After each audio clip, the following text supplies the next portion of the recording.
Today I am going to discuss about a text for class 12, and this is the prose. Probably this is the second prose of your syllabus. The name of the prose is Strong Roots by APJ Abdul Kalam. Turn on the page number 47. Okay. Before going to discuss about the text, we have to know the difference between a biographical text and an autobiographical text. At first we know what is the biography. একটা বায়োগ্রাফিতে কারো সম্পর্কে আমরা কিছু লিখি। Example হিসেবে বলা যেতে পারে রবীন্দ্রনাথ ঠাকুরের জীবনী লেখা হয়েছে, কাজী নজরুল ইসলাম, স্বামী বিবেকানন্দ, মহৎ মানুষকে নিয়ে তাদের জীবনী লেখা হয়েছে। এই লেখাগুলোকে বলা হয় যখন অন্য কারোর সম্পর্কে আমরা লিখি। অন্য কোনো মহৎ ব্যক্তি বা কারোর শিক্ষা, শৈশব, তার পুরো জীবন, কাজকর্ম, পুরো মৃত্যু অবধি তাকে নিয়ে লেখা হয়, তাকে বলা হয় বায়োগ্রাফিক্যাল টেক্সট।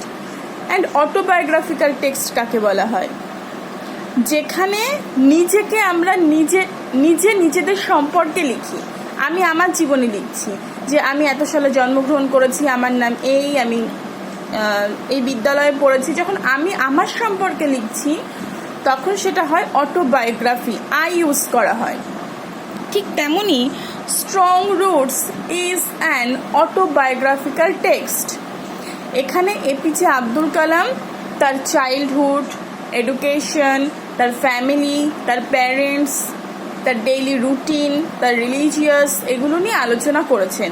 আসলে অটোবায়োগ্রাফিটা অনেক বড়। তার মেইন যে অটোবায়োগ্রাফি তার নাম উইংস অফ ফায়ার। সেখান থেকে একটা ছোট্ট অংশ তোমাদের সিলেবাসে ইনক্লুড হয়েছে, তার নাম দেওয়া হয়েছে strong roots. Strong roots is taken from wings of fire, quote unquote. And this information is very important for your examination. Okay, so let's start. At first we know who is APJ Abdul Kalam. The full name of APJ Abdul Kalam is Abul Fakir Jainul Abidin Abdul Kalam. He was a great scientist and also the President of India. আমরা অনেকেই তার নাম শুনেছি এবং তার নামের সঙ্গে পরিচিত। এবার দেখব তিনি এই টেক্সটটাতে কি কি বললেন। যখন আমরা পড়া শুরু করব প্রথমে দেখব তিনি তার চাইল্ডহুডের কথা বলছেন, তিনি কেমন ফ্যামিলিতে বিলং করতেন, তার বাবা মা কেমন ছিল। আস্তে আস্তে তিনি যত বড় হচ্ছেন তার মনের বিভিন্ন কিউরিওসিটির কথা তিনি এখানে তুলে ধরবেন। আচ্ছা, let's start. I was born into a middle-class Tamil family in the island town of Rameshwaram in the Madras Strait. তিনি কি বলছেন? I দিয়ে শুরু হচ্ছে, and the use of I indicates that the text is an autobiographical text. I means Abdul Kalam. তিনি বলছেন আমি মধ্যবিত্ত তামিল পরিবারে রামেশ্বরম নামক জায়গায় জন্মগ্রহণ করেছি, যেটি পূর্বে মাদ্রাজ নামক রাজ্যের অন্তর্গত ছিল। My father Jainul Abidin had neither much formal education nor much wealth. Despite these disadvantages, he possessed great innate wisdom and a true generosity of spirit. এবং ঠিক নেক্সট লাইনে তিনি কি বলছেন? তার বাবার নাম কি ছিল? তার বাবার নাম ছিল জাইনুল আবেদিন। এই লাইনেই তিনি বলবেন তাদের আর্থিক অবস্থা কেমন ছিল। কি বলছেন? My father Zainul Abedin had neither much formal education. আমার বাবার খুব বেশি প্রথাগত শিক্ষা ছিল না। নর মাচ ওয়েলথ, খুব বেশি ধন সম্পত্তিও ছিল না।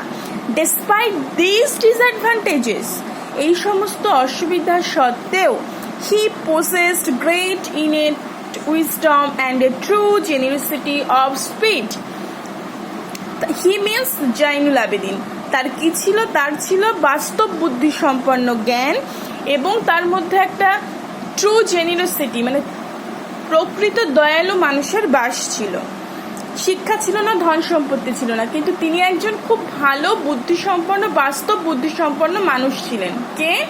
এপিজে আব্দুল কালামের father Zainul Abedin. He had an ideal helpmate in my mother আশিয়া আম্মা। তিনি আমার মায়ের একজন আইডিয়াল হেল্পমেট ছিলেন। তার মায়ের নামও বলে দিলেন তিনি। তার মায়ের নাম কি? আশিয়া আম্মা। I don't recall the exact number of people she fed every day. আমার ঠিক মনে পড়ে না ঠিক কতজন বাইরের মানুষকে তিনি প্রত্যেকদিন খাওয়াতেন। কে? তার মা আশিয়া আম্মা। But I am quite certain that far more outsider ate with us than all the members of our family put together. কিন্তু আমার মনে আছে আমার বাড়িতে যতগুলো লোক ছিল তার থেকেও বেশি বাইরের লোক আমাদের সঙ্গে খেত। মানে তারা খুব কাইন্ড ছিলেন, খুব উদার ছিলেন, গরিবদেরকে সাহায্য করতেন। তার কারা? তার পেরেন্টস। কার পেরেন্টস? এপিজে আব্দুল কালামের। My parents were widely regarded as an ideal couple. আমার বাবা মা সবার কাছে আদর্শ দম্পতি হিসাবে পরিচিত ছিল। My mother's lineage was the more distinguished, one of her forebears having been bestowed the title of Bahadur by the British. আমার লিনিয়েজ মানে বংশ, আমার মায়ের বংশ ছিল খুব সম্ভ্রান্ত। তার পরিবারের পূর্বপুরুষেরা একজন ব্রিটিশদের থেকে বাহাদুর উপাধি পেয়েছিলেন। I was one of many children, a short boy with rather undistinguished looks, born to tall and handsome parents. আমি অনেকগুলো ছেলে মেয়ের মধ্যে একজন ছিলাম। কে? এপিজে আব্দুল কালাম। এই শর্ট বয়, আমার উচ্চতা খুব বেশি ছিল না। উইথ রাদার আনডিস্টিংগুইশড লুকস, আমাকে দেখতেও অতটা ভালো ছিল না। Born to tall and handsome parents, যদিও আমার বাবা মা লম্বা এবং দেখতে সুন্দর ছিলেন। তাহলে appearance of APJ Abdul Kalam কি হবে? He was short and undistinguished look. We lived in our ancestral house. আমরা আমাদের পূর্বপুরুষদের তৈরি করা বাড়িতেই থাকতাম। Which was built in the middle of 19th century. যেটা 19 শতকের মাঝামাঝি সময়ে তৈরি করা। It was a fairly large pakka house made of limestone and brick on the Mock Street in Rameshwaram. ইহা বড় পাকা বাড়ি ছিল, ইট পাথর দিয়ে তৈরি, মসজিদের রাস্তায় অবস্থিত। রামেশ্বরমে যে রাস্তা দিয়ে মসজিদে যেতে হতো সেই রাস্তায় অবস্থিত ছিল। My austere father used to avoid all inessential comforts and luxuries. Austere মানে কঠোর। তার বাবা খুব কঠোর ছিলেন, মানে যতটুকু প্রয়োজন ঠিক ততটুকুই জিনিস ব্যবহার করতেন, অতিরিক্ত কিছু নষ্ট করতেন না। আমার বাবা সমস্ত অপ্রয়োজনীয় জিনিস এবং কমফোর্টসগুলোকে অ্যাভয়েড করার চেষ্টা করতেন। However, all necessities were provided for in terms of food, medicine or clothing. তার কাছে প্রয়োজনীয় জিনিস ছিল ফুড, মেডিসিন অ্যান্ড ক্লোদিং। এগুলো তিনি আমাদের যথেষ্ট প্রয়োজন মতো দিতেন, কখনো এই তিনটে জিনিসের অভাব তিনি রাখতেন না। In fact I would say mine was a very secure childhood, very very important line, materially and emotionally. আমার চাইল্ডহুড ছিল খুব নিরাপদ। মেটেরিয়ালি আমার কোনো কিছুর অভাব ছিল না, খাদ্য বস্ত্র কোনো কিছুর অভাব ছিল না, আমার বাবা সব কিছুর প্রয়োজন মেটাতেন। অ্যান্ড ইমোশনালি মানে আমার মেন্টালি ইমোশনালি কোনো চাপ ছিল না। বাবা মার সম্পর্ক ভালো ছিল, মার পরিবার ভালো ছিল, আমাদের পরিবার ভালো ছিল, তারা খুব উদার ছিলেন।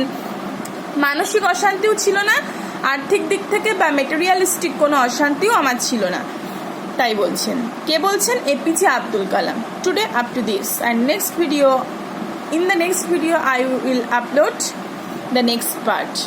If you have any inquiries, please ask me in the comment box. Okay.